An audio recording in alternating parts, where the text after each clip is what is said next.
Hop, c'est parti. Ouais. Bon, bah, deux petits vides-greniers, Oui. très modestes. Très modeste, on a fait un choix, il fallait choisir pour le premier. Bon, je pense qu'on n'a pas choisi le bon, mais on a trouvé des petites choses. Comment est-ce que tu as aimé ma conduite ce matin? Mes rallongis, Voilà. raccourcis. Très détourné. Enfin, Oui, c'est vrai, ouais. J'ai pas choisi toi, c'est trop simple. Il t'indique la direction, bah tu prends le panneau et puis tu y vas, tu prends la 4 voies et puis tu arrives directement. Moi, j'ai bien aimé prendre des petits ribines, les petits chemins de campagne dans la brume. t'as les avions qui étaient détournés par Cuba, ils font petit joueur avec toi. Ah, on est retombé sur nos pattes, mais je dois bien avouer que c'était pas les meilleurs itinéraires les plus sereins, hein. C'était bon. C'était très bis comme itinéraire. Oui, c'est ça. Bon, Ouais, bah, ouais. voilà, c'est deux petits machins, donc voilà. Bon, voilà, Fabrique Delcourt, un truc promotionnel Oui, c'est ça. pour l'achat de plusieurs albums. Hop, Oh, il y ça avait doit être quand on a acheté trois, j'imagine. ouais, un truc comme ça. Donc, Et j'étais en train de dire que ça me faisait penser à Marlène Dietrich ou Lorraine Bacall, l'illustration, hein. tu tiens à le placer, hein, ça. Oui, oui, oui, c'est Ouais. deux actrices importantes. Voilà, bon, moi essentiellement, bon, moi, c'est pour l'image de Mignola, hein, parce qu'il y a beaucoup de trucs, je les connais pas, c'est ça le problème. Mhm. Et puis il y a certaines, t'as pas envie de les connaître. Oui, voilà. Allez, ça y est, maintenant il est habillé pour l'hiver, Voilà. donc il y a l'illustration Et- de Miliona. Voilà, bon, essentiellement ça pour ça, faut être honnête. Et il y a pour moi. Lorraine Bacall. Bon. Marlène Dietrich. Bon, allez, on va enchaîner parce que tu commences à dire des bêtises. Ouais, ça a peine commencé. Donc ça, c'est le seul achat à nous deux. Oui, sur le premier. Sur le premier. Ah oui, c'est le premier.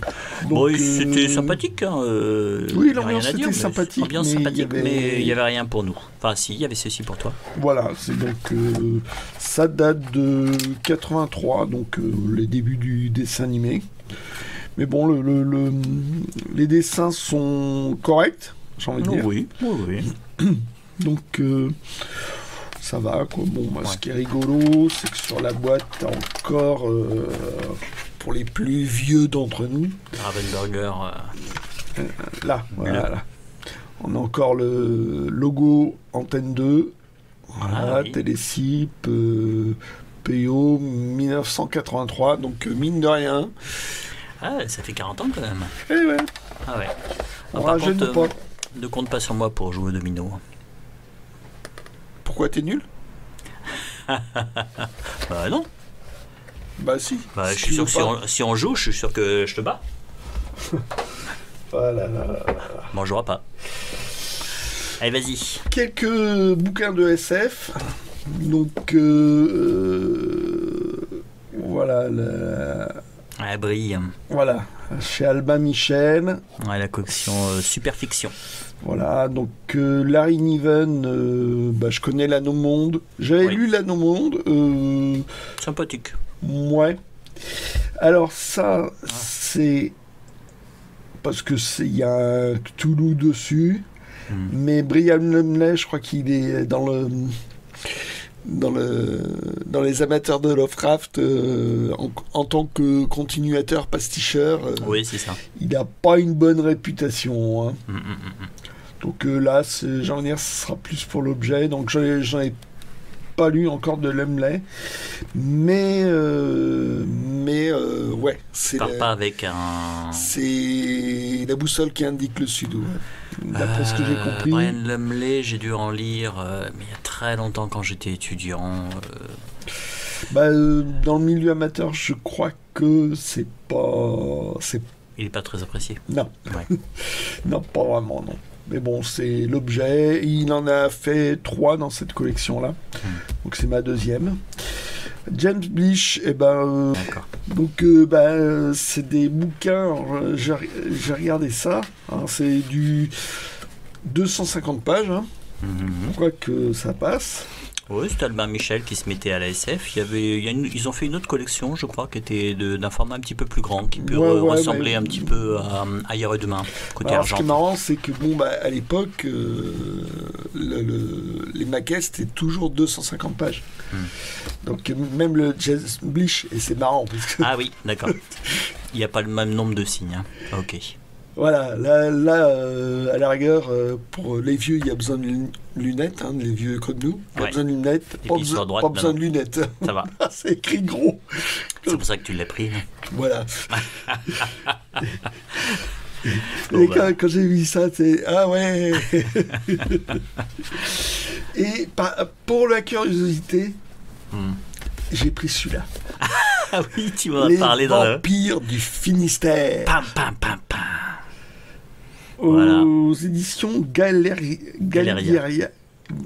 J'arrive pas. Galliera. Voilà, alors Peter Saxon, je sais pas si c'est juste le nom qui est comme ça, parce que le reste, ça a l'air bien du... Oh, ça doit être un pseudo, ça. Ouais. Peter Saxon. Hein. Parce que Ça, Maurice Vernon, ouais. Pierre Maintigneux, Pourquoi pas. Pierre Dupriez, De Priez, ouais. Patrice Rome, Christine Renard, Oui. déjà vu. Oui. Voilà, C'est une très grande écrivaine, Christine Renard. Alors que ça se passe, voilà, du fantastique, style les vampires en Bretagne. Bibliothèque de l'étrange. Et c'est quel titre, en fait, de Christine Renard? La planète des poupées. Ah ouais. Bon, bah... ouais, ça a l'air de... Oh, c'est cousu, c'est pas mal, hein. Oui, Bonne oui. facture. Oui, mais bon, voilà. Ça doit être un pseudo. Pour le fun. Ouais. En grattant, je pense qu'on peut trouver le nom. Ouais. Alors ça, c'est toi qui... Tu l'avais vu. Je l'avais vu, je me suis dit, tiens, ça peut intéresser le geek belge. Effectivement. Alors, je sais plus, j'avais fait des recherches handicap. Oh, je pensais que c'était un jeu de mots à 3 francs 6 sous. Ah ben, apparemment, non, c'est Non, pas du tout. le nom d'origine. Ah ouais. Moi, c'est le genre de jeu de mots que j'aurais été capable de faire. Mais en fait, non. C'est comme, ouais, comme on dit dans la voiture, c'est comme le joueur de jazz qui s'appelle Artie Shaw. Ouais. C'est, voilà.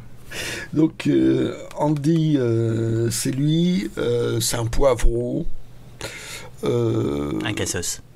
Voilà, un cassos, il est macho avec sa femme, toujours fauché, sa femme bosse, donc au moins comme ça, Il peut rester au bar. Voilà, il peut rester au bar.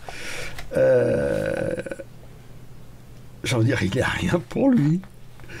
Bon, il fait du... C'est une planche ou c'est par strip? C'est des strips. Ce sont des strips. Donc là, ils en mettent 5 par... c'est vraiment à l'époque. Hein. T'en mettais un bon paquet par page. Ouais. Et ouais, moi, je trouve ça rigolo, quoi.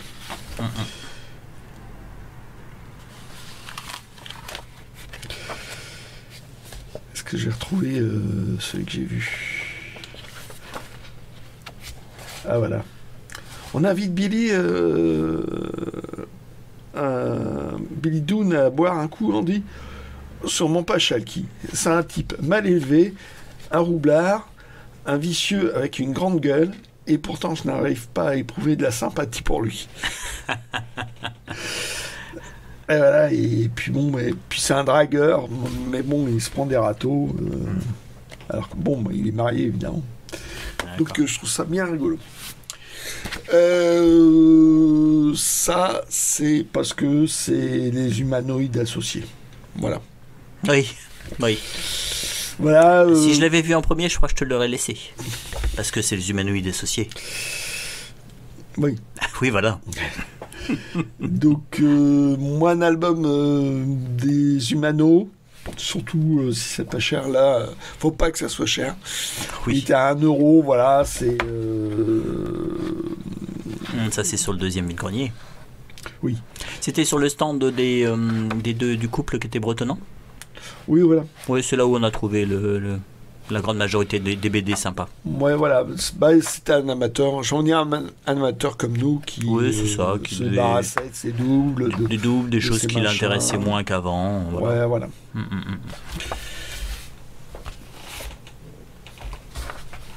Et d'ailleurs, hop, dans les trucs, voilà. Ça c'est sympa, ça. C'est celui qui me manquait de chez Dupuis. Toi, tu m'avais offert les deux. Et il me manquait celui-là. Et bon, je l'ai vu une fois ou deux à des prix. Les mecs. Ouais, ils tabassaient un peu. Voilà. Donc, lui, ça va, c'était correct.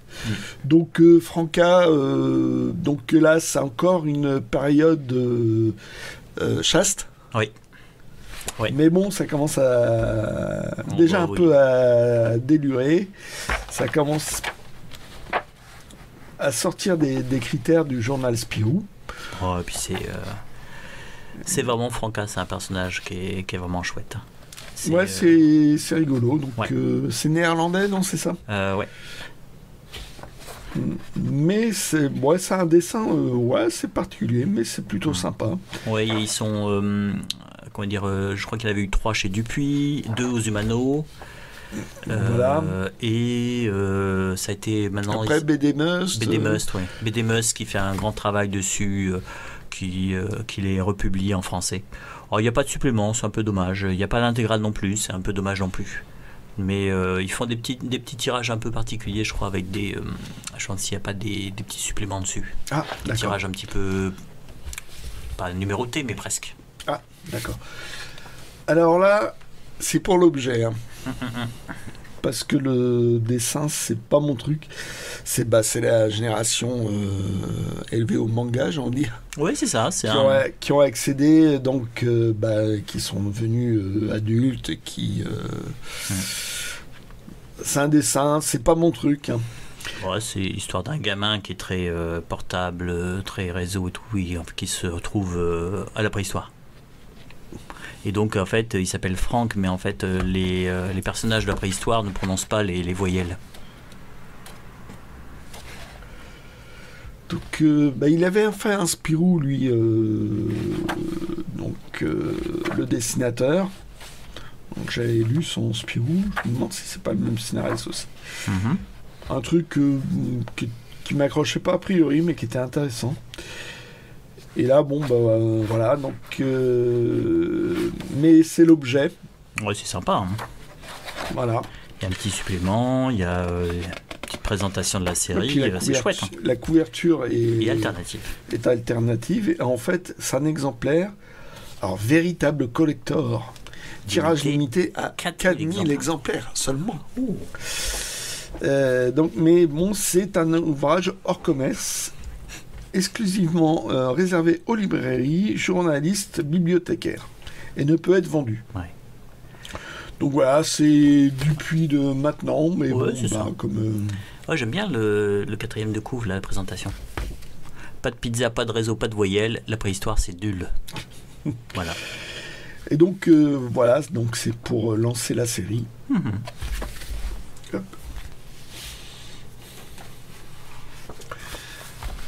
Un petit numéro 1, histoire 2.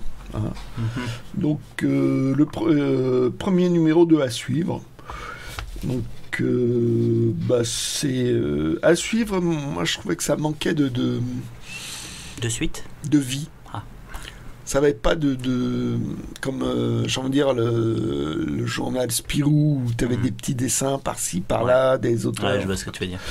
Là, c'est divers auteurs. Ils livrent leur planche et puis c'est tout. Quoi. Il n'y a pas une vie de rédactionnel. Même si les vies rédactionnelles étaient quand même très très exagérées. Mais et puis bon, là c'était vraiment la BD qui cherchait ses lettres de noblesse. Par rapport à Métal Hurlant qui eux étaient très...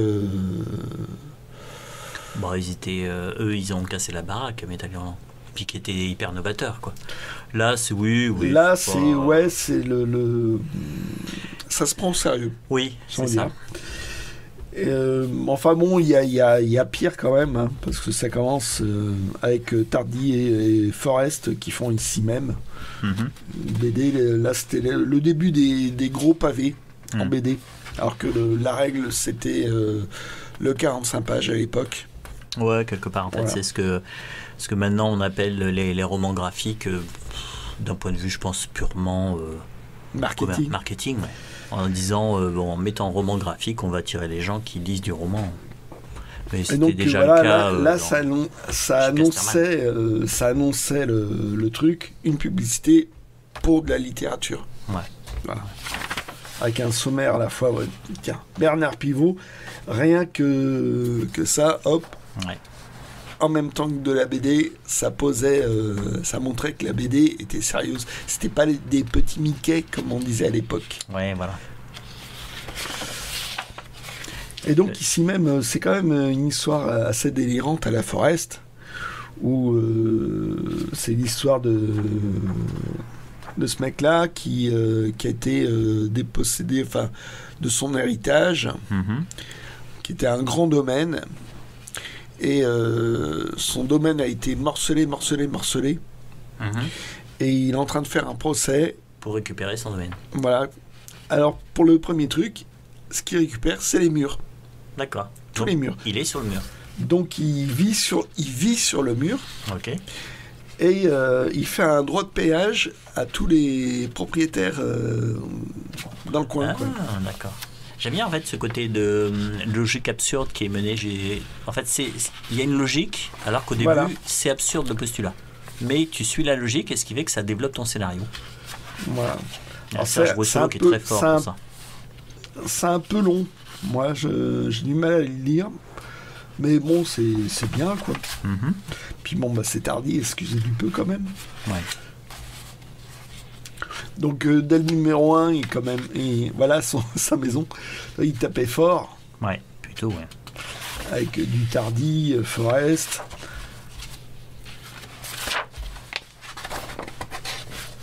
Ah, c'est une livraison quand même assez copieuse hein, pour la première partie.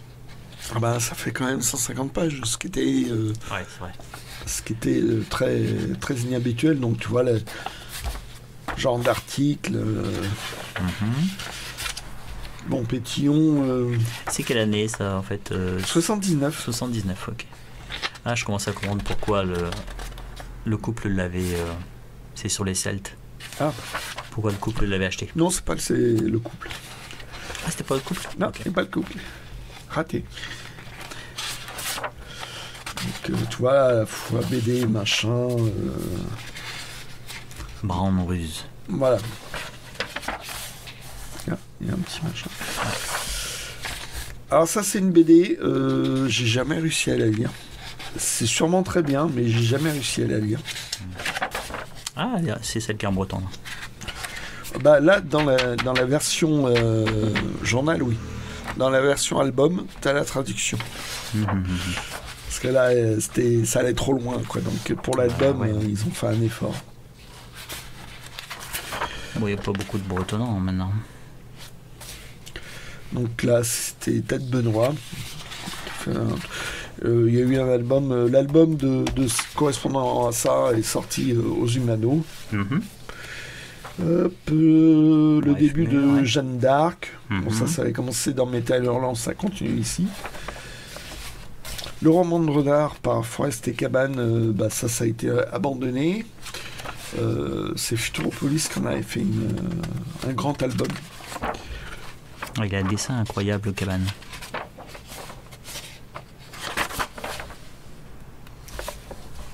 Il y avait un côté vachement sérieux. Benoît Socal, bon, c'était Ouais. pas encore Canardo. Oh, qu'est-ce que c'était sombre, Canardo. Ouais. Et le début de Corto Maltese en Sibérie.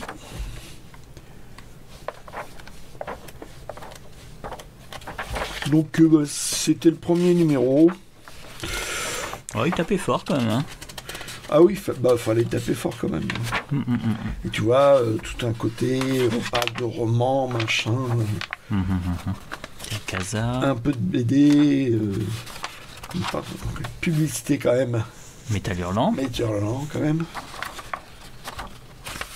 Mais bon, ça voulait se poser, et hop, on sent qu'on est bien à l'époque. Ouais.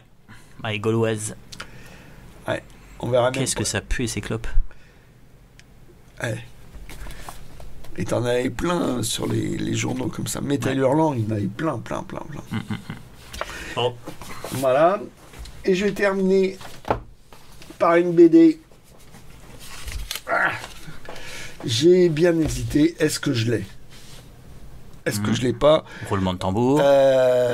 J'avais lu là dans la semaine Barbarella. Donc c'était scénario de Forest toujours décidément. C'est vrai que tu as hésité. On était là, est-ce qu'on part pas Est-ce que tu c'est le problème, c'est est-ce que je l'ai ou pas? Ouais. Est-ce qu'on prend un café? Est-ce que j'ai le... Est-ce qu'on prend une part de gâteau? Bah ça, à la rigueur, je te l'ai imposé parce que c'était toi qui conduisais et t'étais... J'avais un coup de mou, c'était incroyable. T'étais à moitié de baillé. Voilà, donc en fait, le geek belge a eu peur. Il m'a dit, ouais, un café, une part de gâteau, un peu de repos. Voilà, comme ça, je veux rentrer chez moi, a-t-il dit. Vivant. Pas les pieds devant. Et donc... Voilà. Forest n'a pas dessiné, mais bon, excusez du peu, il a quand même pris Gilon et c'est de la science-fiction avec un côté poétique. Cours Forest, cours. On va enchaîner. Hein. Oui. Bon. Ah, c'est marrant les couleurs. Justement, c'est qu'il n'y en a pas beaucoup. C'est que c'est en bichromie. Voilà. Bon, par la suite, ça a été repris parce que c'est Hachette. Bande rouge. Voilà, c'est au moins Hachette avait fait un essai. Ouais. Enfin bon, au moins ils étaient certains d'être payés par Hachette parce que Lofseld. Ah oui. Pour Barbarella, Lofseld n'était pas un bon payeur. C'est ça. Il y en a. Il y a un des visionneurs qui a confirmé. D'accord. D'accord avec moi. Ah, okay. Il n'y avait pas que moi qui avais lu ça. Et donc, voilà, c'est... il y a un côté très, je sais pas, romantique. Sur un dessin extrêmement classique. Et le fait qu'il y ait deux couleurs, je trouve ça pas mal, quand même. Et mon grand problème, c'est est-ce que j'ai la première édition parce que les 3 premiers, je crois, ont été sortis chez Hachette. Et après, en gros, les Humanos ont pris la suite. Okay. Ont même récupéré les stocks de chez Hachette, ont collé une étiquette Humano. Ouais, je vois. À ce point-là. Et par la suite, ils l'ont réédité en couleur. J'ai déjà vu ça pour d'autres BD où ils avaient accolé leur marque. Et donc, c'est quand même une bonne demi-heure de route, quoi. À peu près, ouais. Donc, je me dis, si je ne la prends pas, que je ne l'ai pas, machin... on ne revient pas.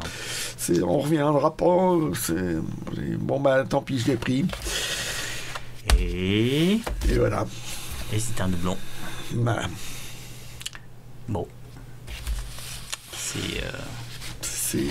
Et c'est exactement la même chose. Hein. C'est pas, il n'y a pas, aucune variante. Aucune variation, pas de réédition. Ouais, c'est exactement les mêmes. Non. Et c'est bien. Comme je t'ai dit, c'est le côté science-fiction.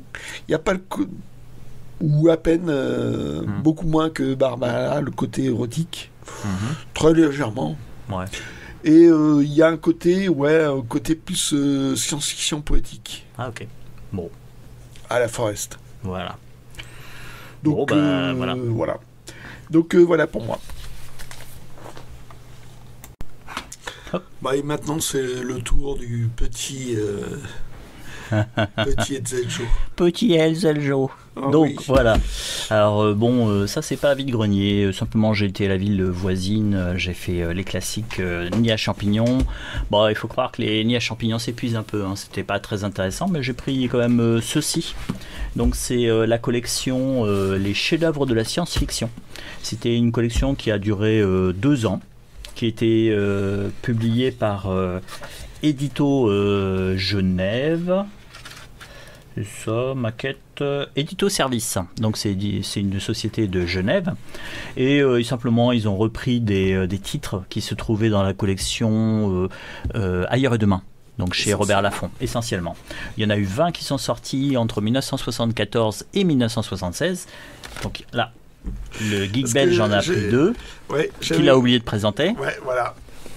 Et c'est pas grave. Donc, moi, c'était Dino Buzzati. Alors, je sais pas ce que c'est. Si, c'est un auteur italien. Il a fait le cas, il a fait plein de nouvelles de SF. J'ai découvert un petit peu la SF grâce à Dino Buzzati. Parce que j'avais un professeur de français qui adorait la science-fiction et qui nous a fait découvrir plein d'auteurs comme ça. Et j'en garde un très bon souvenir. Donc moi je connaissais pas du tout. Yes, j'espère que ça te plaira. Et si ça me plaît pas, je te tape dessus. Bon, je te rembourserai. Voilà. Je le racheterai. Et le deuxième, c'est le couple Ellenberg. J'en ai toujours pas lu. Les Dieux Verts, c'est un classique. Ah ouais. Enfin, remarque, 6 mètres dans cette collection. C'est un classique. C'était, comment dire, c'était une sélection de livre club. Oui, c'est ça, c'est une collection de livres club. C'est en fait Édito était vraiment spécialisé là-dedans. Ils ont fait les chefs-d'œuvre du fantastique, ils ont fait les chefs-d'œuvre de Gaston Leroux, ils ont fait les chefs-d'œuvre d'Agatha Christie, et ils sortaient des livres comme ça. Si ça se trouve, c'était par souscription et en fait par correspondance que vous receviez ces titres-là. Bon, là, ce qui est intéressant, c'est quand même que la collection a été dirigée par Pierre Versin, donc qui était un grand connaisseur de la science-fiction, puisqu'il a sorti une encyclopédie en 1972, une fois pour vrai vers là. Qui devait coûter un bras et qui coûte toujours un bras. Qui coûte toujours un bras, donc ça ne change pas. Il avait une très grande collection de livres de SF et aussi de merveilleux scientifiques et de fantastique, parce qu'il avait fait, je pense qu'il avait tout écumé la France et la Navarre pour les récupérer, et il a fait don de toute sa collection à la ville d'Yverdon en Suisse, mais la condition c'était qu'il y ait, attention, un musée pour tout regrouper ça. Il a fait un musée. Il a fait un musée, donc la ville d'Yverdon a fait un musée qui s'appelle le musée de la science-fiction. Non, la maison d'ailleurs. La maison d'ailleurs. D'accord. Voilà. Donc voilà, Pierre Versin qui était un très grand collectionneur, et donc, là ce qui est intéressant. Tu as choisi. Alors j'ai choisi Edmond Hamilton, La Vallée Magique. Edmond Hamilton, c'est un auteur de SF mais assez ancien, et je crois que c'est lui qui a fait le Roi des Étoiles. Ouais, c'est ça. Puis, le truc le plus connu de manière détournée, c'est le Capitaine Futur. Ouais. Qui est devenu en dessin animé Capitaine Flamme. Ouais, ok. J'ai lu des nouvelles de Capitaine Futur. Oui, ça se tient encore. C'est un petit peu vieillot. Effectivement, ça donne vraiment le Roi des Étoiles. Moi, j'avais bien aimé. Le Loup des Étoiles. Ça, je l'ai lu il n'y a pas longtemps. Ouais. Et ça, c'était vachement sympa à lire. Ouais, c'est très sympa. Et l'autre, c'est de John Brunner. C'est Tous à Zanzibar. Alors John Brunner, je lisais ça aussi quand j'étais étudiant, c'est très sombre, c'est souvent de la SF très sombre, et tout ça Zanzibar, je vais vous montrer quand même l'illustration, c'est sur la surpopulation. Donc en fait c'est un monde où tout est surpeuplé, les gens n'ont plus d'espace, et ce qui fait qu'il y en a qui pètent des câbles et qui font des amoks, c'est-à-dire qui prennent des couteaux et commencent à tuer les gens qui sont autour de vous. C'est vraiment une dystopie, hein. Et c'est l'humour à froid. Ouais. Et donc aussi, c'est qu'il y a sur une île, je crois que c'est l'Indonésie, il y a un régime dictatorial, et il commence à s'intéresser à aux gènes et à l'ADN, et ils annoncent qu'ils arrivent à modifier maintenant les hommes pour les rendre plus forts, et donc en fait le héros va être entraîné là-dedans. Voilà. Et donc c'est que la manière dont c'est raconté qui est très particulière. C'est absolument fou. Ouais. Moi je savais pas à quoi m'attendre et j'ai calé. J'avoue, il faudrait peut-être que je réessaye. C'est à la fois moi comme des pubs. C'est ça. Des chapitres, c'est des rassemblements de pubs. Des chapitres, c'est l'histoire. C'est très décousu un peu comme truc. Ce qui fait que quand on le lit, on se prend bon, moi je me suis pris une claque en fait. Ce qui fait que j'ai lu quelques John Brunner, et dans la lignée j'avais lu Jean-Marc Ligny parce que je trouvais que son style se rapprochait aussi de Brunner. C'était toujours assez sombre, et bon, si vous ne devez en lire qu'un seul, lisez Tous à Zanzibar. Mais voilà. Ouais, c'est très particulier comme façon de raconter. Voilà, hop là.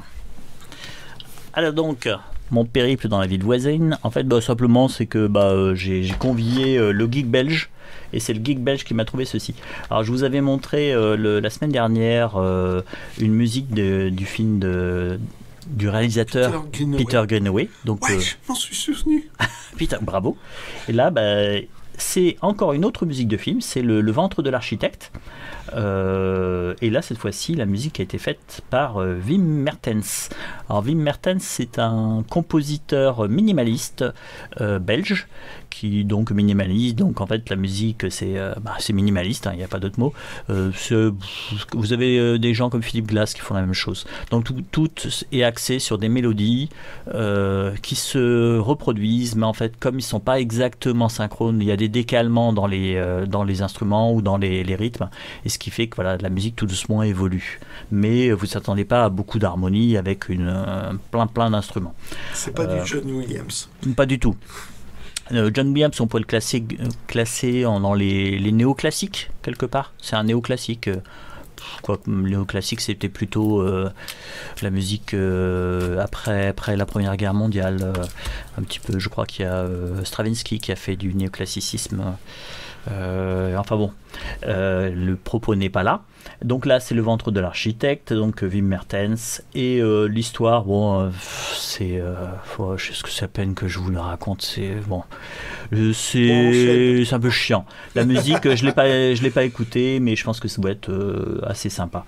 J'ai vu le film, je me souviens plus de la musique. Pourtant, j'étais réveillé. Mais au début, j'étais réveillé. Alors, hop, on passe.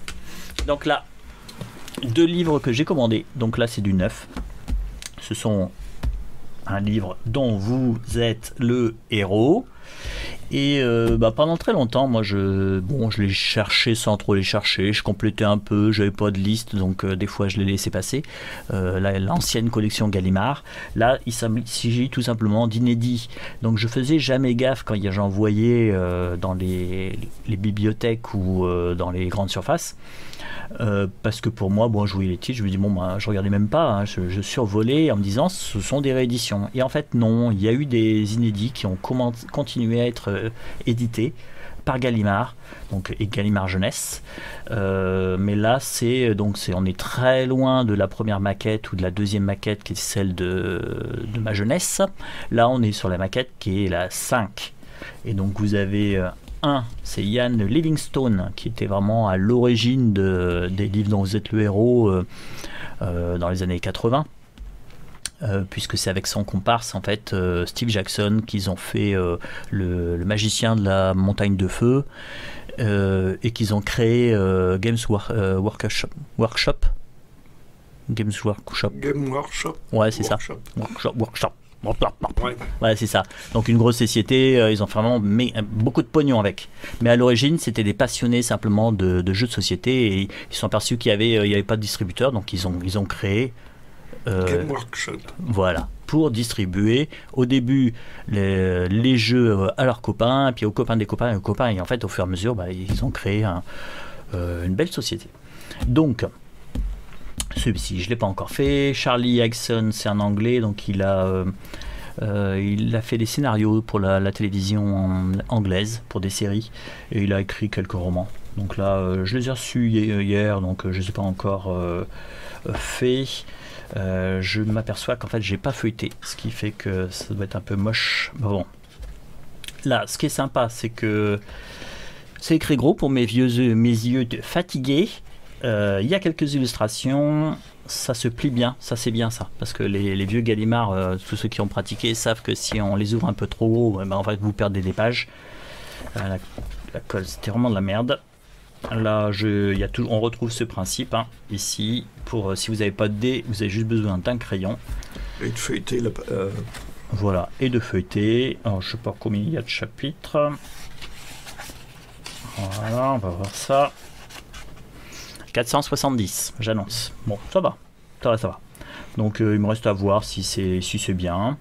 Les autres, ça sera peut-être un peu plus difficile pour les avoir parce que certains sont épuisés alors qu'ils ont même pas une dizaine d'années. Ils sont épuisés. Alors là, si ça vous intéresse, j'ai vérifié. Alors qu'il y en a un qui date de Le Fléau de Titan, c'est le dernier titre, et donc ça doit être Léo. 2019. 2019. Est-ce que c'est Léo? On va voir ça. Hop, je tourne lentement les pages. Illustration 2019. Ouais, c'est la première édition, 2019. Donc il n'y a pas eu de tirage depuis. Et celui-ci, mars 2018. 2018. Donc en fait, c'est aussi, pour l'instant, c'est encore l'édition originale. Elles sont encore trouvables. Les titres qui sont avant, ça devient plus compliqué. Et plus cher. Oui, totalement. Ouais, je crois que j'ai vu La Nuit du Loup-Garou. Ça piquait. Hein. Alors qu'en fait, voilà. Bon. Chez des revendeurs. Oui, c'est ça. Pas chez les commerçants. Voilà, faut juste faire attention parce qu'après, en fait, ça c'est la 5e maquette. Et en fait, ça commence à partir de 2014. Donc, des fois, ce que vous allez voir, c'est la réédition dans cette 5e maquette. Et alors que certains ont été faits dans la maquette 4. Voilà. Il faudra un jour que je le montre, en fait, les différentes maquettes. Ouais. Si ça vous intéresse. Ouais. Hop là. Non, ça m'intéresse. Bon, tant pis. Alors, Zou.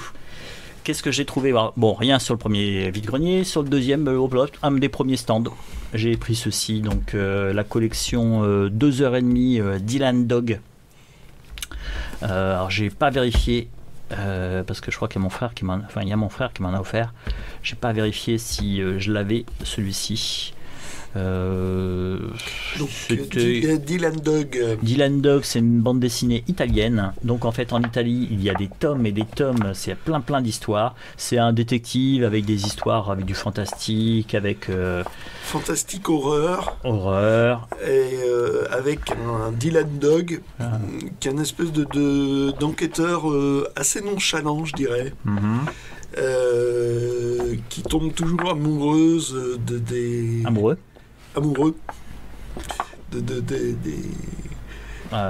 tiens, tu connais. Oui, et Groucho qui a Marx. comme comparse bizarrement Groucho Marx. Ah ok, d'accord, donc c'est pas une... D'accord, ok. Ah bah c'est son... Pas son sous-fifre, mais son comparse. Voilà, son faire-valoir, on va dire. C'est bizarrement, c'est lui. Et donc, voilà, c'est... Non, mais c'est chouette. Alors, il avait d'autres exemplaires, mais il était vraiment abîmé. À chaque tome, c'est un dessinateur différent. J'ai envie de dire, c'est un peu comme le comics américain où tu as un personnage et plein de dessinateurs. Là, chaque tome, il y en a eu 6 qui sont sortis en France. Oui, enfin 6 dans cette collection. Dans cette collection-là. Ça n'a pas marché en France, ça qui est dommage, parce que je trouve ça vachement sympa. Ils ont essayé 2 ou 3 fois de sortir. Ouais, il y a eu chez... je sais pas comment il s'appelle cette édition. Hors collection. Et Mosquito. Il y a Mosquito, oui, qui en font. Ouais. Enfin, mais c'est très... Si vous voulez tout lire, mettez-vous à l'italien. Ouais. Alors là, j'ai pris, c'est le Voyage extraordinaire, mais c'est le tome 3. Et donc j'avais le tome 1 que j'ai lu ou que j'ai pas lu. Je crois que je l'ai pas lu parce qu'en me disant je vais peut-être attendre d'avoir la suite. C'est steampunk. C'est du steampunk. D'ailleurs, on le voit dès le début. 5e concours Jules Verne. Voilà. Déjà, même la couverture en fait fait un peu ce style-là. Alors c'est Vent d'Ouest. Il y a Rue de Sèvres aussi qui fait des BD un petit peu dans ce même style. Et voilà, j'avais le tome 1, là j'ai le tome 3, je vais falloir que j'attende encore pour trouver le tome 2 pour compléter. Il faudra pas que j'oublie d'ici là que j'ai le tome 1 et que j'ai le tome 3, ça je serai capable d'acheter des doublons. Tu n'as pas le privilège d'acheter des doublons. Le monopole. Le monopole, oui, je te remercie. Voilà, donc ça c'était, on va dire que j'étais content. J'avais trouvé ces deux-là sur le deuxième vionnet. Je me suis dit, bon, bah, je me suis pas levé pour rien. Et j'ai aussi pris ceci, c'est Paul Doherty. C'est la collection 10-18. C'est le frère de Pete? Non. Bon. Donc Paul Doherty, c'est un... Moi aussi je peux dire des bêtises. Oui, c'est vrai. Toi aussi, tu n'as pas le monopole. De bêtises, ouais. Voilà. Bon, enchaîne. Alors, Paul Doherty, il a plusieurs personnages. À chaque fois, pour ses séries de personnages, il prend un pseudo. C'est-à-dire que là, Paul Doherty, moi, je le connaissais pour une série qui se passe au... Je crois que j'ai montré un tome il y a quelques semaines. Ça se passe au début du XIVe siècle, en Angleterre, où c'est quelqu'un qui rentre au service du roi, qui devient peu à peu son maître espion. Et bien sûr, en fait, il y a plein d'aventures avec pour des luttes de pouvoir, des luttes avec les agents français qui sont super méchants, parce que c'est nous les méchants, bien sûr, ils sont anglais, donc logique. Il avait aussi fait une série avec un pseudo, c'était C.L. Grace, où c'était une femme, alors je crois que ça se passait au XVe siècle, une femme qui était botaniste et qui a enquêté aussi. Donc qui était souvent amenée parce qu'il y avait des histoires de poison, il y avait des histoires d'exorcisme, et donc elle enquêtait dessus. Et il a une troisième série, c'était Paul Harding, où c'était je crois que c'est un abbé, Eberstan ou je sais pas quoi, je me souviens plus de son nom. C'est un petit peu comme Peter Ellis, hein, c'est-à-dire que c'est un abbé qui mène l'enquête. Et là, cette collection-là, j'en ai jamais lu. Il réutilise son nom de Paul Doherty. Par contre, ce sont des enquêtes qui se passent en Égypte, donc 1479 avant JC, donc Jesus Christ. Et Jesus Christ. Ah voilà. Ah, c'est mieux. Donc en fait, je pourrais pas vous dire si c'est Nouvel Empire, Ancien Empire. Je sais que ça doit se passer avant 1200, c'est Ramsès II, non? Donc ça va être le Nouvel Empire. Peut-être la fin de l'Ancien Empire, je sais pas. Non, je dis sûrement une connerie. Donc moi j'ai juste quelques dates parce que j'ai vraiment beaucoup oublié l'histoire égyptienne. Mais pas moi. Ouais, voilà. Donc, en général, je dis rien. En général, moi j'aime bien ces énigmes parce que elles sont assez sympas. Et ce qui est sympa, c'est que à la fois on apprend des choses et à la fois il ne noie pas son histoire dans trop de détails et trop de renseignements sur l'époque, qui fait que ça devient chiant. Petite info, j'avais lu quelques tomes de Le Floch. Qui enquête à l'époque de Louis XIV. Oui, ou même le côté Jules Verne aussi. Ouais, ça peut arriver. Qui se noie dans les détails. Ouais. Mais ça, c'était une volonté. C'était pour apprendre, fallait éduquer les petits enfants. Des fois, ça peut être le défaut dans les romans historiques. On veut tellement montrer qu'on connaît l'histoire et immerger les gens dedans que ça en devient chiant. Lui, il arrive un petit peu à éviter cet écueil-là. Voilà, donc on verra ça à la lecture. Il me faudra un confinement parce que les précédents, je les avais lus lors du premier confinement. Voilà. Bon, c'était la fin de cette présentation des livres. Voilà, des super petits vide-greniers. Petite trouvaille. Mais pas frustrant. Non, c'est ça. Ça, c'est bien ça. Donc, puis bon, là, j'attaque les livres dans les euros. J'attaque la lecture de tout ça. Mais déjà, je dois en avoir 5-6 en cours, là, 5-6 livres en même temps. Apprends à lire déjà.